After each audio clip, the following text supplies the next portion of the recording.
I'm going to be showing you the difference between a real and a fake Gucci Marmont flat bag. What we're going to be looking at is the leather, the hardware, the chain, the heat stamp, and the code. I've seen over 100,000 bags, both real and fake, and I've built up so much knowledge that I want to share with you. And after I've shown you the differences, you will know exactly what a real Gucci Marmont should look like. So firstly, what we're going to be looking at is the leather. So the leather should have a nice sheen to it, and the parts of the leather that are separated by the stitches are raised quite high, like the alcoves are quite deep. But if you look at the fake one, the color of the bag itself is very matte black, and the stitching kind of blends in with the bag, and you don't see those pieces of leather that should be raised. Overall, as you'd expect, on the real bag, the leather is just much higher quality. Next, we're going to be looking at the focal point of the bag, and it's why most people buy the bag, and it's that signature GG hardware logo right in the middle. So if you look at the real one, it's nice and shiny, and you don't really see that separation where one of the G's goes through the other G.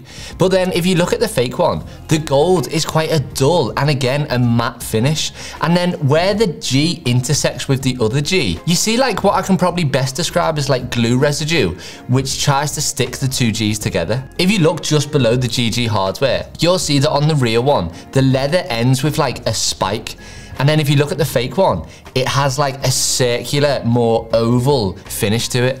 And it should definitely have a spike. So that is a really good place to instantly spot the fake. Next, we're going to be looking at the chain, and it's a consistent thing that we're seeing between both of these bags. So if you look at the real gold hardware on the chain, it's nice and vibrant and shiny. And then if you look at the fake one, it's dull, it's not as bright, and it's not as bold. Next, if we flip it over to the back, we can look at this cute little intricate detail that are on the Marmont flat bags, and that's the heart on the back of them. If you look at the real one, it is noticeably a lot smaller than on the fake one. Another place that only experts would look at is how close the stitching should be together. So if you look at the stitching just above the heart on the real one, and the two lines above it should be an even space apart. But if you look at the fake one, they're really close together. So if you picked up on that, well done. But if not, don't worry. Now you know, and you can show your friends or anyone who's looking at a particular bag, and you'll be seen as a professional. Now we're going to be looking at the heat stamp, and for me, this is where you can pretty much instantly tell that this bag is fake. So on the real bag, it should be like a square, really sharp edges, and you should be able to see clearly the Gucci stamped into the leather. When you look at the fake one though, it's quite big and it's got rounded corners, and it is pretty hard to make out what the stamp actually says. If you look at the real one, the font is in the center, whereas on the fake one, it's quite low down and it's really far away from the top. Now we're going to be looking at the serial codes, and codes on Gucci's are quite different to other bags. So on other bags, the code is generally telling you when and where the bag was made.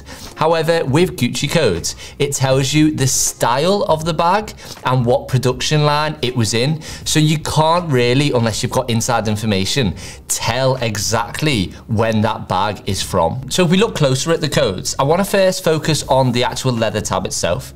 So if you look at the real one, it's just cut really cleanly.